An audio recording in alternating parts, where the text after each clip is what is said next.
Hello बच्चों, आप देखना शुरू कर चुके हैं इंग्लिश मीडियम मस्ती। और आज आपके सामने मैं लेकर उपस्थित हूं डी ब्लॉक के तत्व, जो कि क्लास 12वीं का एक प्रमुख चैप्टर है।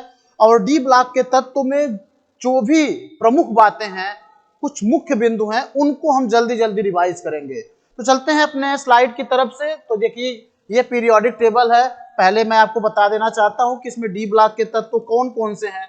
तो ये जो ग्रुप नंबर 3 से लेकर ग्रुप नंबर 12 तक का ये बीच वाला एरिया आपको दिख रहा है, ये कहलाता है डी ब्लॉक एलिमेंट।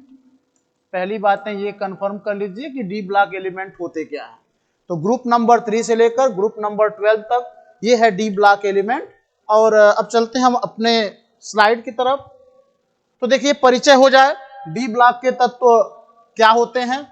तो डी ब्लॉक तत्व को संक्रमण धातुएं भी कहा जाता है। याद रख लीजिएगा कि जो डी ब्लॉक के एलिमेंट जितने हैं, उनको संक्रमण धातुएं भी कई बार एग्जाम में प्रश्न उठते हैं। दूसरी बात यह है, यह तत्व आवर्त सारणी के बीच में स्थित होते हैं, अर्थात समूह 3 से लेकर 12 तक। जैसा कि आप पिछले स्लाइड में देखे हैं, समूह 3 से लेकर और 12 तक जितने भी तत्व हैं, वो हम डी ब्लॉक एलिमेंट कहते हैं, उनको संक्रमण धातुएं भी कहते हैं।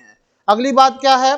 अगली बात है, इन तत्वों में अद्वितीय इलेक्ट्रॉनिक संरचना होती है। आप इलेक्ट्रॉनिक कॉन्फ़िगरेशन करते होंगे, तो सबका इलेक्ट्रॉनिक कॉन्फ़िगरेशन कुछ इस तरह से होता है कि जिस सबसेल में उसका आखिरी इलेक्ट्रॉन भरता है, उसी ब्लॉक का एलिमेंट उसको कहते हैं। इसमें भी ऐसा होता है, लेकिन इसका आखिरी इलेक्ट्रॉन अंतिम सेल में न भरकर उसके एक पहले सेल में भरता है। इसीलिए कहा जाता है इन तत्वों का अद्वितीय इलेक्ट्रॉनिक संरचना होती है, जिससे ये अद्वितीय गुण प्रदर्शित करते हैं। चलते हैं अगली स्लाइड की तरफ। तो देख लीजिए, यहाँ पर डी ब्लॉक के जो एलिमेंट्स हैं, उनकी कुछ प्रमुख बातें यहाँ पर दिखाई गई हैं। याद रख लीजिएगा, ये केवल मेन पॉइंट मैं ढूंढकर और स्लाइड के माध्यम से आपको दे रहा हूं। तो पहली बात यह है कि जो डी ब्लॉक के एलिमेंट होते हैं, उनका जो घनत्व होता है वो उच्च होता है, क्योंकि सभी लगभग कह सकते हैं कि पारा को छोड़कर सारे सॉलिड स्टेट में होते हैं। अब आपको पता है कि जो सॉलिड स्टेट में होते हैं, उनका जो डेंसिटी होता है वो हाई होता है, तो सभी उच्च घनत्व वाले होते हैं। और इनका मेल्टिंग पॉइंट हाई होता है, यानी गलनांक बिंदु भी उच्च होता है। आपको पता है, जितने भी एलिमेंट सॉलिड स्टेट में पाए जाते हैं, उनका मेल्टिंग पॉइंट हाई होता है। इसीलिए डी ब्लॉक के तत्वों का भी मेल्टिंग पॉइंट काफी हाई होता है। और इसके अलावा है, इनमें दूसरा प्रॉपर्टी इसका यह है कि इनमें रंगीन यौगिक बनते हैं, यानी कि इनको अगर किसी और एलिमेंट के साथ मिलाते हैं तो जो कंपाउंड बनता है वो कलरफुल होता है, यानी रंगीन होता है। अगले पॉइंट है, अच्छे चालक होते हैं। मतलब अगर इसमें इलेक्ट्रिसिटी को हम फ्लो कराए या हीट को फ्लो कराए, तो उसमें से इलेक्ट्रिसिटी और हीट फ्लो होगा। इसीलिए ये विद्युत और ऊष्मा के अच्छे सुचालक होते हैं। और अगला प्रॉपर्टी ये है कि ये इसमें मैग्नेटिक प्रॉपर्टी पाई जाती है। इनमें चुंबकीय गुण प्रदर्शित करते हैं, मतलब ये चुंबक को अपनी तरफ आकर्षित करने का मादा रखते हैं। चलते हैं बेटा नेक्स्ट स्लाइड की तरफ। तो अगला स्लाइड है, ये जो डी ब्लॉक का एलिमेंट है, उनके कुछ नाम रखे गए हैं। इसके लिए हम वही पीरियोडिक टेबल पर आते हैं, और ये पीरियोडिक टेबल रहा। तो इसमें जो पहला वाला ये ग्रुप है, इसको हम स्कैंडियम समूह कहते हैं। जैसा कि आप देख सकते हैं, उस स्लाइड में शो हो रहा था। यहाँ पे देखिए, स्कैंडियम समूह 3 के तत्व, यानी ग्रुप नंबर जो 3 है उसको हम कहते हैं स्कैंडियम ग्रुप। ग्रुप नंबर जो 4 है उसको हम कहते हैं टाइटेनियम ग्रुप। ग्रुप नंबर जो 5 है, देख सकते हैं यहाँ पर ग्रुप नंबर 5, उनको हम कहते हैं बेटा, ये जो ग्रुप नंबर 5 है, इनको वैनेडियम ग्रुप कहते हैं। ग्रुप नंबर जो 6 है उसको क्रोमियम ग्रुप कहते हैं। और ग्रुप नंबर 7 से लेकर ग्रुप नंबर 12 तक उसको हम कहते हैं आयरन ग्रुप। एक बार चलते हैं फिर से पीरियोडिक टेबल पर, वहां आपको ज्यादा समझ में आएगा, तो ज्यादा बेहतर समझ में आएगा। तो देखिए बेटा, ग्रुप नंबर 3 जो है, इसको हम स्कैंडियम समूह कहते हैं। ग्रुप नंबर जो 4 है उसको हम टाइटेनियम ग्रुप कहते हैं। ग्रुप नंबर 5 जो है उसको वैनेडियम ग्रुप कहते हैं। और ग्रुप नंबर 6 जो है उसको हम क्रोमियम ग्रुप कहते हैं। और इसके पश्चात ग्रुप नंबर 7 से लेकर ग्रुप नंबर 12 तक ये सब आयरन ग्रुप कहलाता है। याद रखिएगा, कि ग्रुप नंबर 7 से लेकर और ग्रुप नंबर 12 तक ये सभी हमारा आयरन ग्रुप है। तो आप समझ गए होंगे। चलते हैं नेक्स्ट स्लाइड पर। आ जाइए। तो देखिए बेटा, यहाँ कुछ बातें लिखी गई हैं। डी ब्लॉक तत्वों में विविध ऑक्सीडेशन स्टेट होता है।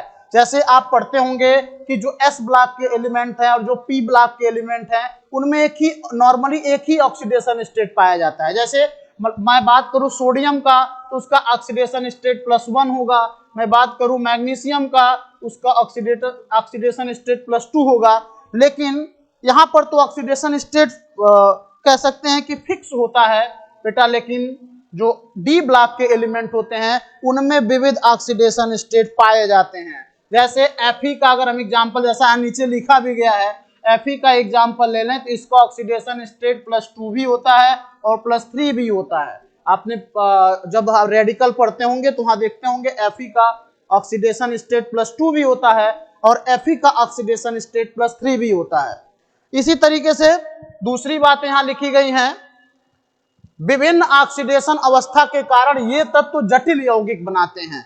यानी कि जो भी डी ब्लॉक के एलिमेंट है वो कॉम्प्लेक्स आयन या कॉम्प्लेक्स कंपाउंड कह सकते हैं, बनाते हैं। कॉम्प्लेक्स का मतलब ये होता है बेटा, आपको 12वीं में एक चैप्टर भी मिलेगा कि कोऑर्डिनेट कंपाउंड, और उसमें आपको बढ़िया से विस्तार पूर्वक पढ़ाया जाएगा कि ये कॉम्प्लेक्स कंपाउंड क्या है। जैसे एक एग्जांपल मैं देता हूं, K4 और FeCN6 कुछ इस तरह का कंपाउंड बनाते हैं। इसको हम कहते हैं जटिल यौगिक। तो इस तरह का कुछ कंपाउंड बनाने का मादा रखते हैं कौन? डी ब्लॉक के तत्व। क्यों? क्योंकि इनका ऑक्सीडेशन स्टेट अलग अलग हो सकता है। बहुत सारे ऑक्सीडेशन स्टेट ये शो करते हैं। चलते हैं नेक्स्ट स्लाइड पर। देखिए कुछ बातें और। क्रोमियम, अब इनका यूज आ गया। डी ब्लॉक तत्वों के उपयोग क्या है? तो डी ब्लॉक के तत्वों में पहला क्रोमियम का उपयोग दिया हुआ है। देखिए बेटा, ये जो आज का क्लास है ये केवल कुछ प्रमुख बातें हैं डी ब्लॉक के एलिमेंट के बारे में बताई जा रहा है। जितना अगर आपको याद रहे तो काफी आपको हेल्पफुल होगा एग्जाम के लिए। तो क्रोमियम का यूज इस्पात का निर्माण और प्लास्टिक के रंगाई में किया जाता है। याद रखिएगा कि डी ब्लॉक के तत्व में जो क्रोमियम है उसका यूज होता है इस्पात के निर्माण में और प्लास्टिक के रंगाई में। आयरन जो होता है इसका निर्माण तो आप लोग सभी लोग जानते हैं। इसका निर्माण आयरन, अब यहाँ पे कुछ चीजें मिस हो गई हैं। बहुत सारी चीजों के निर्माण में, जैसे कि हम कोई यंत्र बनाते हैं, कोई मशीन बनाते हैं, उसके निर्माण में और स्टील बनाने में आयरन का यूज किया जाता है। कॉपर है विद्युत केबल्स और इलेक्ट्रॉनिक्स में। आपको पता है पंखों में वायर बाइंडिंग होती है, या बहुत सारे मोटर्स आते हैं उसमें बाइंडिंग होती है, या हमारे घरों में वायरिंग में जो तार यूज होते हैं, केबल यूज होते हैं, वो कॉपर के होते हैं। तो कॉपर का यूज कहाँ होता है? विद्युत केबल्स और इलेक्ट्रॉनिक्स में। निकिल का यूज कहाँ होता है? बैटरी और धातु मिश्रण में, यानी बैटरी बनाने में और धातु के मिश्रण बनाने में निकिल का यूज होता है। तो चलते हैं अगली स्लाइड की तरफ बेटा। महत्वपूर्ण यौगिक कौन कौन से हैं, मतलब डी ब्लॉक के तत्व कौन कौन से इंपॉर्टेंट कंपाउंड बनाते हैं? तो पहला इसमें कंपाउंड है पोटेशियम डाइक्रोमेट। यहां मिस्टेक हो गया है, पोटेशियम डाइक्रोमेट। और दूसरा है फेरस सल्फेट। फार्मूला भी याद रखिएगा, पोटेशियम डाइक्रोमेट का K2Cr2O7 है, फेरस सल्फेट FeSO4 है, कॉपर सल्फेट है CuSO4। तो ये है महत्वपूर्ण यौगिक डी। अब नेक्स्ट स्लाइड पे चलते हैं बेटा। अब डी ब्लॉक यहाँ पे लिखा है रंगीन यौगिक और उनकी संरचना। अब आइए इसके बारे में पढ़ते हैं। तो यहाँ पे लिखा हुआ है डी ब्लॉक तत्व तो अपने जटिल आयनों के कारण रंगीन यौगिक बनाते हैं, मतलब ये कॉम्प्लेक्स आयन बनाते हैं और इसी कारण ये कलरफुल कंपाउंड बनाते हैं। यह रंग डी ऑर्बिटल में इलेक्ट्रॉन संक्रमण के से आता है। यह रंग क्यों आता है? डी ऑर्बिटल में इलेक्ट्रॉन संक्रमण से आता है। ये सारी बातें आप याद रखेंगे। नेक्स्ट स्लाइड पे चलते हैं। अब चुंबकीय गुण, मैग्नेटिक प्रॉपर्टी क्या होती है?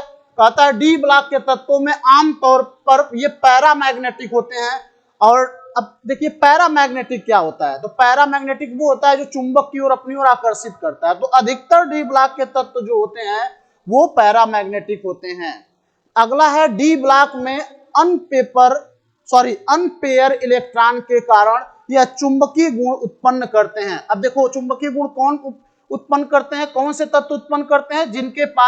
जिनके सबसेल में अनपेयर इलेक्ट्रॉन होते हैं वही चुंबकीय गुण प्रदर्शित करते हैं, और डी ऑर्बिटल में इनके पास अनपेयर इलेक्ट्रॉन होते हैं, इसी के कारण यह चुंबकीय गुण प्रदर्शित करते हैं। कुछ अपवाद हैं जिनके डी ऑर्बिटल में अनपेयर इलेक्ट्रॉन नहीं होते हैं, इसलिए वो चुंबकीय गुण प्रदर्शित नहीं करते हैं। चलते हैं बेटा नेक्स्ट स्लाइड पर। हाँ देखिए, अब लास्ट चल रहा है, कुछ समरी है, इसको देख लेते हैं। डी ब्लॉक तत्वों के विशेष गुण जैसे उच्च घनत्व, रंगीन यौगिक, ऑक्सीडेशन अवस्था इन्हें अन्य तत्वों से अलग बनाते हैं। इनके अलग अलग ऑक्सीडेशन स्टेट होते हैं, इसीलिए अन्य तत्वों से अलग होते हैं। इनके अनुप्रयोग औद्योगिक, रासायनिक और इलेक्ट्रॉनिक क्षेत्रों में अत्यंत महत्वपूर्ण है। मतलब डी ब्लॉक के तत्वों का फैक्ट्रियों में, इंडस्ट्रीज में और कह सकते हैं रासायनिक और इलेक्ट्रॉनिक क्षेत्रों में इनकी सबसे बड़ी भागीदारी होती है। तो ये था सारांश। तो आज के लिए बस इतना ही, एक छोटा सा वीडियो, इंफॉर्मेटिव वीडियो आपके लिए लेकर आया है इंग्लिश मीडियम मस्ती का टीम, और इसी तरीके से आप हमारी टीम से जुड़े रहिए, और अब आगे आपको रोजाना इंफॉर्मेटिव वीडियो मिलते रहेंगे। धन्यवाद। Have a nice day.